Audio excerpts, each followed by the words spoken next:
Okay, guys, this is so exciting. So this is like a very social leaning team, which I think makes such great sense considering how social our world is getting.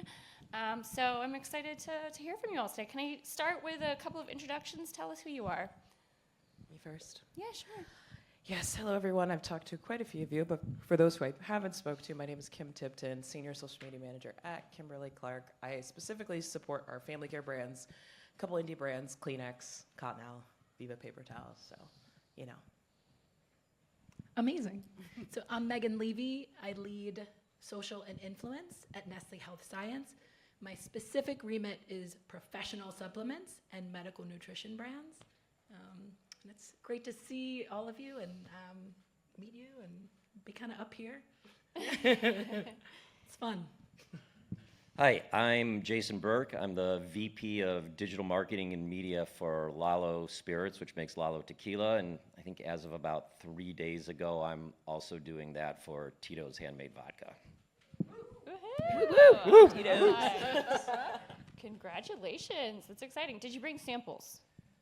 No, but I have a credit card and budget, so we can hang out later and make it happen. You heard it here, everyone. Magic words. All right. So let's start with the basics. How are each of your organizations defining, quote, data maturity right now? What does a strong foundation look like for each of you? Jason, why don't you start? So I think for us, when I think of data maturity, it's really getting to the bottom of what is good data. I think there are so many dashboards and there's so much AI tech. And, you know, one thing I can say about AI is it doesn't have taste and it's also sloppy. So, you know, even if AI is getting 80, 90% right, 10% off in your data, that could be a decimal point, right? And that could just blow everything up. So I think it's really, really important that as you're bringing data in, you're getting legit first-party data. You're not letting it go through too many layers. You're not letting it get analyzed. You're understanding if things are getting duplicated or not duplicated. So I think really looking under the hood and making sure you have good data is really where you need to be is when you're thinking of like, have you reached a point of like data maturity? And for me, with data maturity, the first step is business goals. So to your point, it's essential in how we market, but understanding your business goal first and then getting to our data and then translating our data through actionable insights with socials. We have a plethora of insights. Is it saves? Is it views? Is it shares? Making sure that there's feedback loops, but always starting with the business goal, because coming from a matrixed organization, it's very easy to lose sight of that along the way. So to me, data maturity starts with business goal as the first step, and then making sure business goal is translated throughout. Yeah, totally. I echo that sentiment. And then to build upon it is operationalizing how you share data across teams. So there's not like superfluous reporting. People understand the metrics that they're reporting on and the story that they tell. Because if we're telling stories, just like our great keynote presentation we just had, you know, the story is essentially your base, but the data is the sauce, right? Like you need the data to tell the story, especially to our stakeholders. So knowing exactly what you're sharing across teams so that you're telling that cohesive story aligned to your brand goals and objectives is like critical in terms of data maturity. Absolutely. Okay, so knowing that you each deal with such fragmented ecosystems, from retail data to social signals to first-party engagement, third-party sources, et cetera, how do you even begin to connect the dots? I think it's just talking to your coworkers. I know it's a scary prospect. It's like really scary when you can just send a Teams message or have a call. We have like what's called a pod structure at KC, where all the big players come in and we spend like an hour on Monday. Hey, what did you learn? Hey, what did you learn? Hey, what did you learn? And you think it's such a kind of, oh yeah, we would do that activity, but you'd be surprised at how many people don't just talk to the people that they work with to understand the scope of data and how that translates to the overall objective you're having in any integrated campaign that you're having. So like, I encourage you all, it's not scary, to just like set up one-on-ones and like 5-on-5, whatever it is, with your coworkers to understand. And if you feel like you don't understand what a piece of data means, what is a social share? What is a save? How does that matter more than a like? Ask, because there's no stupid questions. will explain it to you 100 times because I'd rather you ask me 100 times and then you get it than you like make an assumption, go over here and, you know, say, oh, yes, Kim said saves means this, and you don't actually know, and I don't know what, you know, half of the things that retail media leads are talking about, sorry. But yeah, I think just having conversations with people and like understanding where the data is coming from. You don't have to be an expert, you just have to be knowledgeable. I'd build on it being relational, and something that really inspired me and what Luke just mentioned is he had mentioned something about creatives and how much they care about their work, and just making sure that the teams that work with your social teams understand that they care just as much as the creatives care. So when feedback is given, they feel the same way because we want creative to perform well. So respecting them, making sure your teams are respected throughout the process is just really essential to making sure that the data is used, the story is told, we're optimizing on the story. So I was just really inspired by Luke mentioning that with creatives and making sure that the teams all understand that we work together. Yeah. I think for me, it's not getting lost in this idea of data. There's so much data, and I think people get reports and they're looking at datas and CPMs and CTRs and all this other stuff, but I don't think people take a second to step back and say, why do I need this data, right? You need to understand first what are your goals are, like what are your OKRs, like what are you looking at to validate or improve or get better upon? And then say in your head, what data will tell me that, right? Is it who saw my ad, who made a purchase, how much money did I get back? And then you seek the data out to validate it. So what kind of drives me crazy, and I'm usually pretty good to my agency partners, but when I get these like long, huge reports, and I'll ask them and I'll say, well, what does this mean? And what did you learn? And how can I action on this? And they're like, I don't know. I'm like, well, you did it wrong. You should start by understanding what is the takeaway from the data and then use the data to support it. Don't do it the other way around. And I think people have a tendency to get excited with the data, but not actually know why they're excited or what it's going to tell you. Okay, awesome. Good points of view. Jason, I'm going to stick with you for a second. With LALO Spirits being such a younger brand, how does your approach to data differ when you have decades of legacy infrastructure, and do you see that as an advantage or a disadvantage? Well, I mean, it's an interesting question of the way data goes into us as a new brand versus a legacy brand. But I think what made us successful is a lot of us didn't come from spirits. I think legacy brands have a playbook of marketing spirits. And I mean this with all due respect, but it became a little formulaic. When we started LALO, we started it really as a brand, right? And we had a lot of great things about our brand. It's our Mexican ownership and Don Julio's grandson and additive-free and only 3 ingredients and all these other things. And also our bottle is very feminine and beautiful and simple. We had a lot of things that separated our brand out.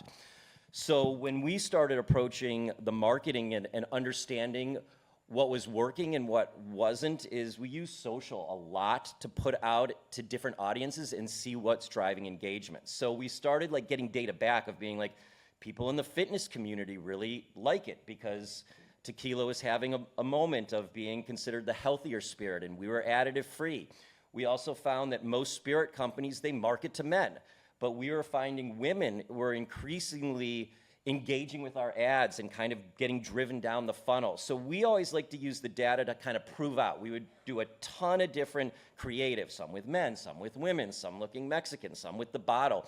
And then we started understanding what creative was resonating with whom.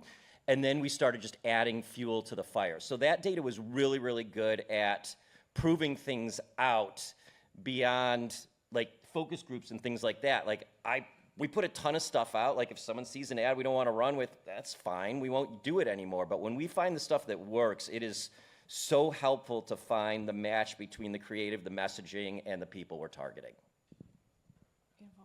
Kim, okay, so now that we're going a little bit down a social path here, you are leading social strategy for a huge organization, large enterprise brand. So talk to me about how you're operationalizing social listening and engagement data to actually inform broader marketing strategy or even product strategy, if you will? Yeah, slowly. Our social team didn't exist until like a year ago, which kind of tells you where that sits in the priority level of like big legacy CPG brands. I can only speak for Kimberly-Clark. We're very much moving towards this idea of social first, which is like the latest buzzword that everybody says. They want to be social first, but like, what does that mean? And like, do you actually want to be social first? So for us, and shout out to my two counterparts in the back, Jeff and Lauren, it's a lot of us just figuring out through our expertise, how are we telling that story in a way that we know that social can work hard for all of our brands, for our leadership, for the company at large. Like, how are we telling that story through data? And for us, it's like 85, 90% education.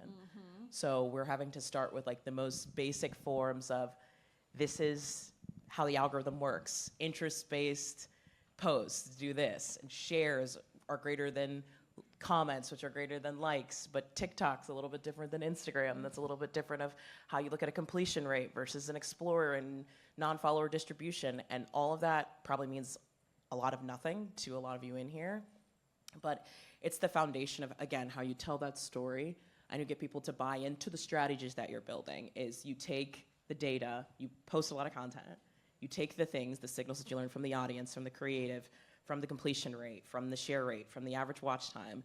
You take that data and you build your strategy, your story, and your insights off of the data, not to come up with something out of thin air, but to validate what you already know, what your expertise is, what your strategic thought is, and then you have points to prove it out. So it's not just coming out of thin air. I'm not just saying, hi, let's post memes all day, every day. Like, I have to say, like, memes have an, on average, 45% more completion rate than, you know, branded assets. And so for us, it's really building the plane as we're flying it, but doing so with like operational excellence. Like, we try to standardize our processes across all of our different brands that we're serving. They all do different things and have different appetites for risk and appetites for what they're willing to do and not willing to do at the time. So just like knowing that you have a standard process in which you're showing up with data and operational excellence has like really helped drive like strategic risk for a lot of our brands. I love that. Yeah. Okay, so let's continue pulling this thread with you, Megan.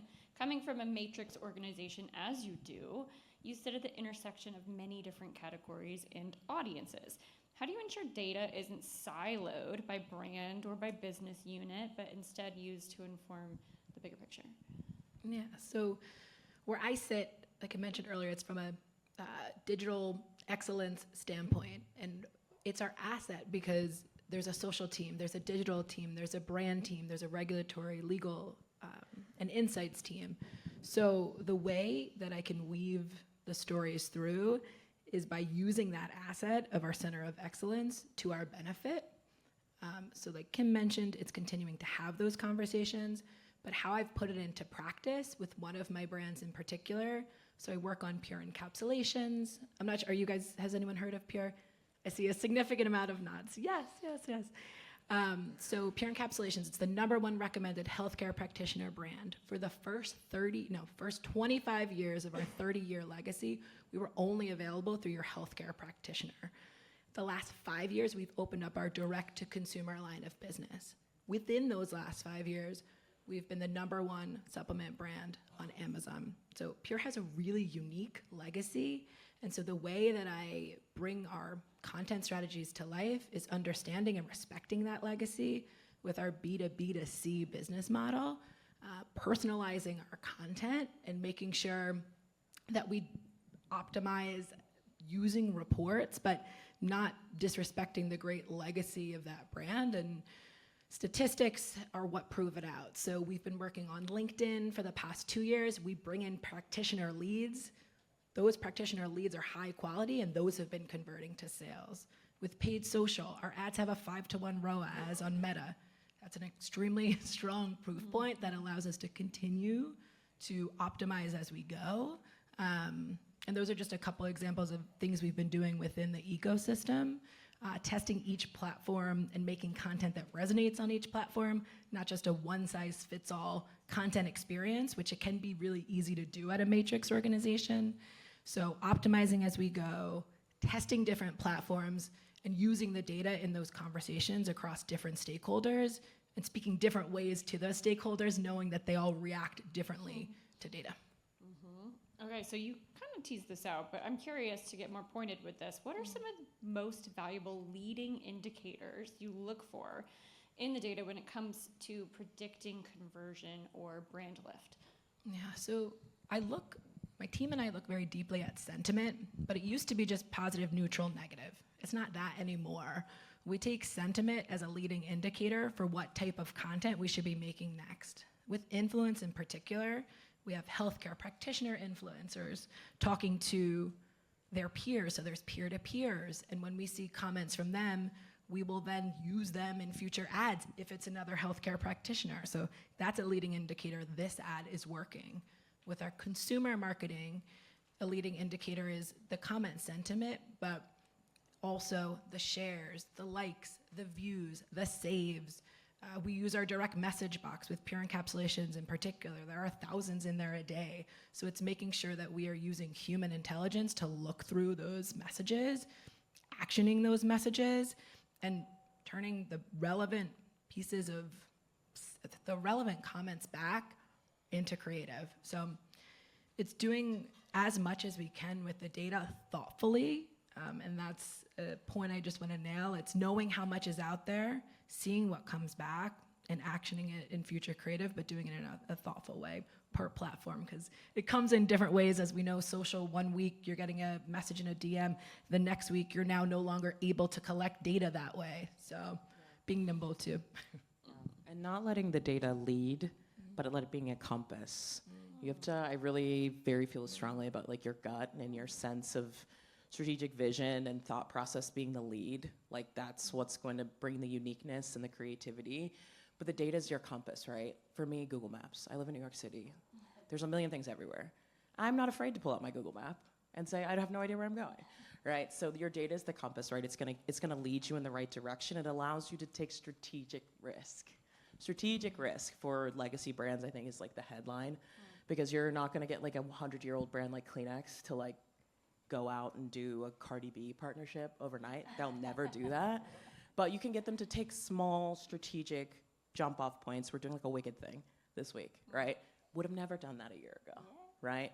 But proving out that interest-based signals through putting out interesting content, day in the lives, movie content, book doc content, whatever, and having the signals from the shares, the saves, and then the comments section, where you're able to take actual human comments, categorize them into topics, say our audience resonates, this comment that we put in this video about parents got 50,000 likes, which translates to, back of the napkin math, 2 million views in terms of engagement.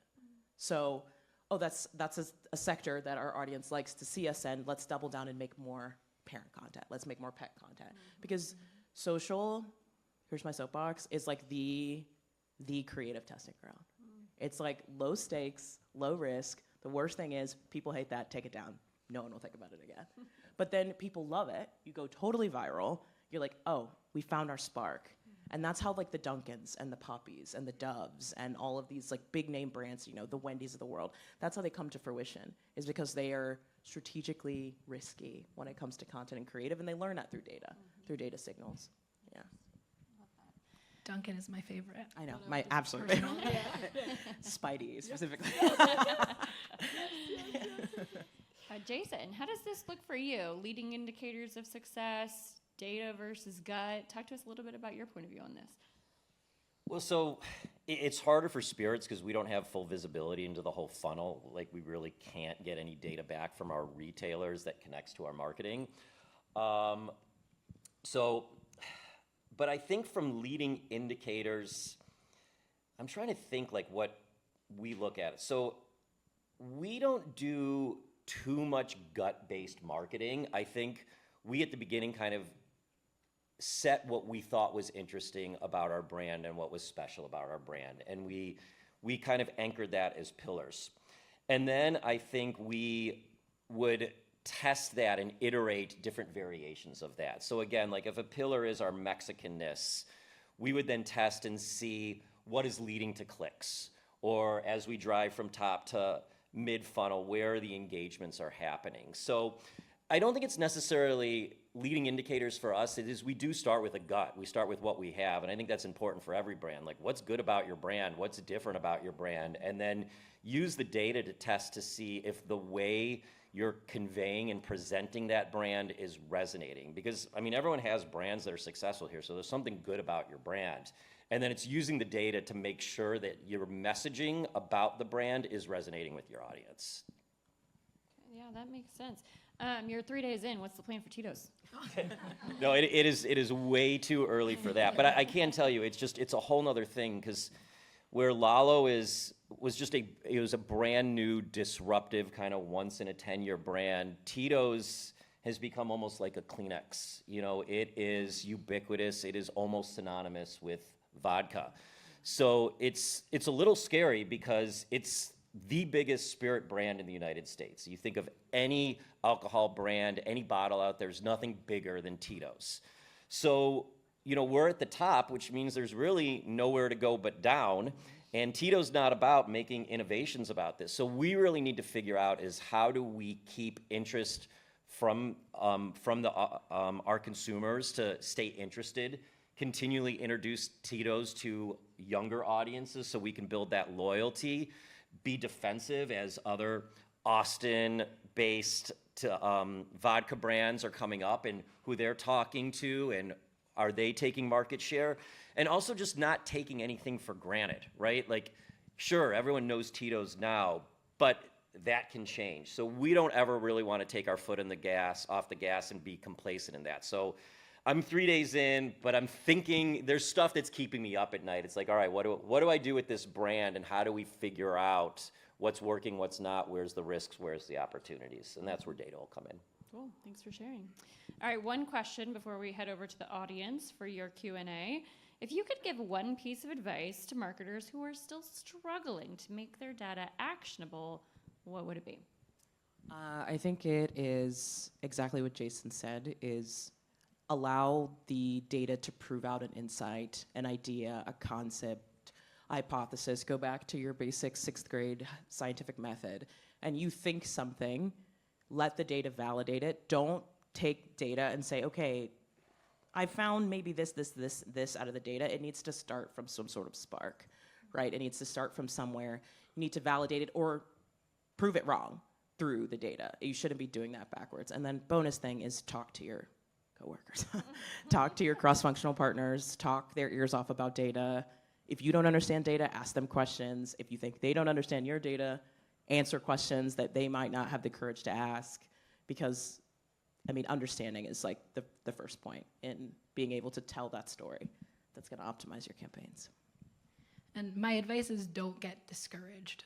So throughout the process, you will have a lot of different stakeholders looking at data different ways. You need to speak differently to them about it, but don't get discouraged and lose sight of the goal and why you're using data. Every data point could be an unlock to thousands of potential customers. For me, those are customers that need our products with medical nutrition. It could be our tube feeding products, and those products are essential to their well-being. So don't lose sight of the end mission of what it is you're working on, why you're working on it, and how thankful, I am in particular, to know more about my customers through data. I mean, you guys said it great, and I'm going to end up No, at risk mansplaining what you already said, which I don't want to do. But Permission to mansplain. But I think the one thing for me is, like, the word I always talk about is actionable. Like, don't just get data and try to figure out what to do with it. Like, figure out if that data is helping you make another decision, and get rid of all the noise and the static and out there. There's just so many data points, and it's like, I'm kind of like, so what? Like, what is this telling me? Like, what should I do? So when you're thinking about data, think about where you want to get better, what do you want to learn, and making sure and challenging your agency partners and saying, give me actionable data. Say, this showed this, so you should do that. And that's what is always the most valuable to me. Okay. All right. Thank you. All right. Let's go to some audience Q&A. Who's got questions? Right here? I'm Gotcha, he's got you. All right. You can call me out with this as an unfair question. So for all three, but especially for the social media leaders, right, on the stage. I'm nervous already for this The lead-in. I don't. challenge- No, So- just kidding. I'm kidding. So the I'm challenge softening you up. I'm ready. challenge we give to our social team all the time is, what have you done for me lately, right? And by me, I mean the business. So because this is all about data, and I wouldn't be asking the question if I had an answer. So the answers we get all the time from our collective social over generations of social is never really a direct connection to the business. So with you both working on very big businesses, very big brands, very big organizations, how do you track your data, right? Whether that's completions, shares, engagements, reach, all the normal social data, how do you connect that to the business? Can you help me understand your team and where you're from? Sure, my name is Robert. Nice to meet you. And you're from. I work for C4 Energy. Okay, that'll help me in my There you go. response back. So genesis of the question is making sure that data is truly actionable, and how do we track that? Or The question is more, what data do you use to prove the value of social to the business? yes, I use ROAS, a return on ad spend, and for certain brands, I use leads and the lead conversion. These are healthcare practitioner brands, though, so very specific.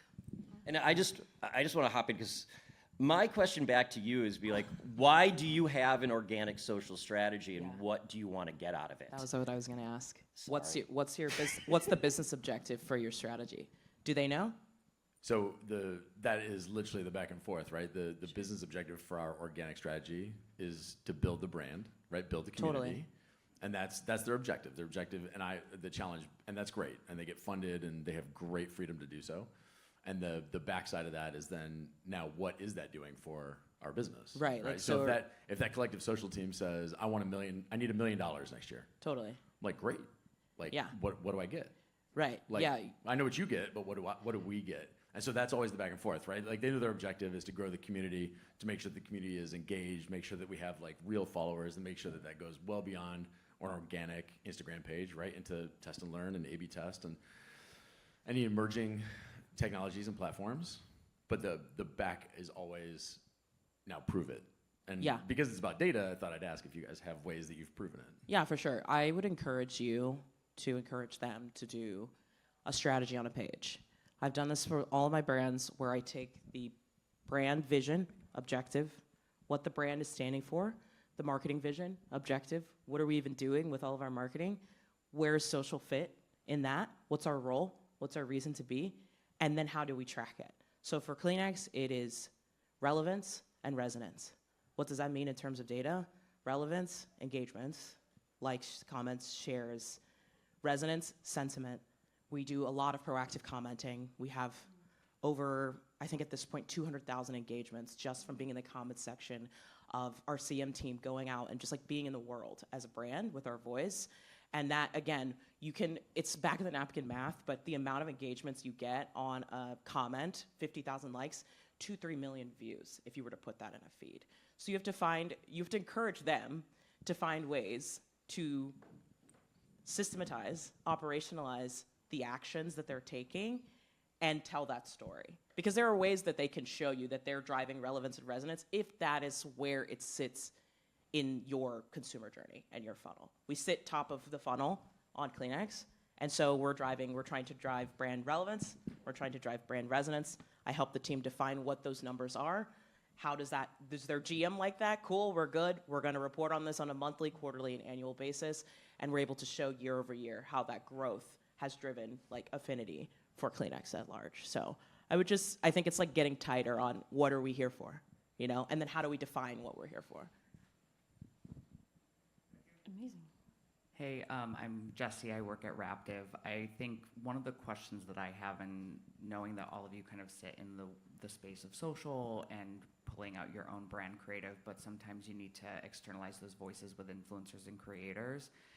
What sort of data signals are you using to make the decisions of when you're putting out a message from your brand directly versus externalizing it to a third-party voice like a creator?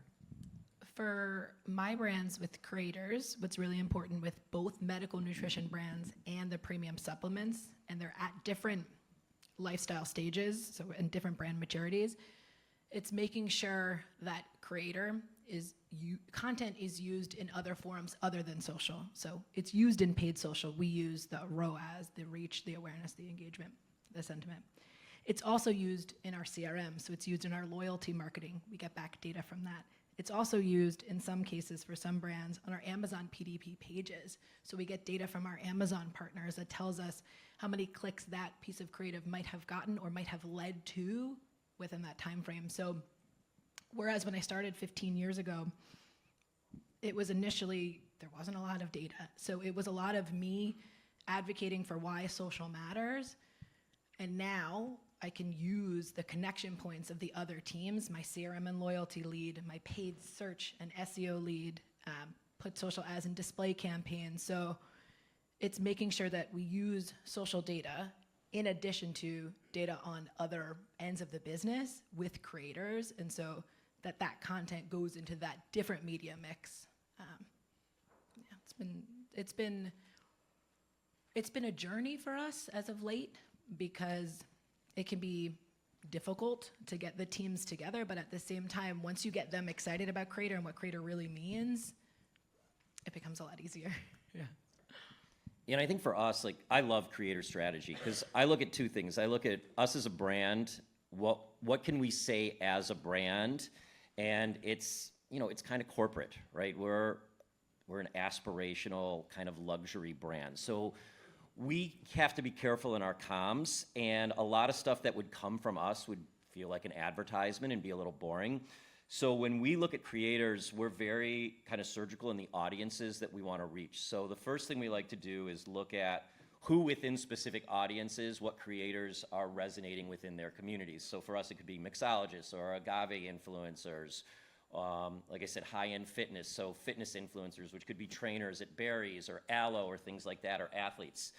And then as far as like looking at the data, I mean, I use the data a lot to just figure out how much I should pay these people, because it is all over the map and it's crazy. So I like to kind of look at less about their followers and more about what their organic reach is. And when you look at people's reels, you can see what's organic and what's boosted. So I like to normalize that, say like, all right, here's how many views you get, here's how many followers, here's the ratio of this to that, and then I compute out a dollar amount of what we think they should pay. We go through the negotiation dance, and then ultimately we rate kind of the ROI of those creators, of how many views we get from their content, because sometimes it's a bridge too far.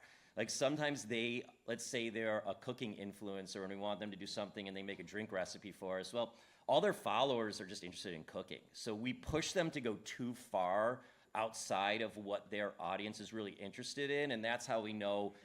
The data basically tells us, right? We underperform below their benchmark, and now we need to start refining and matching our content better to that creator and that creator's audience. Amazing. Jason, Megan, Kim, thank you so much. Thank you. Thank you. Thank you.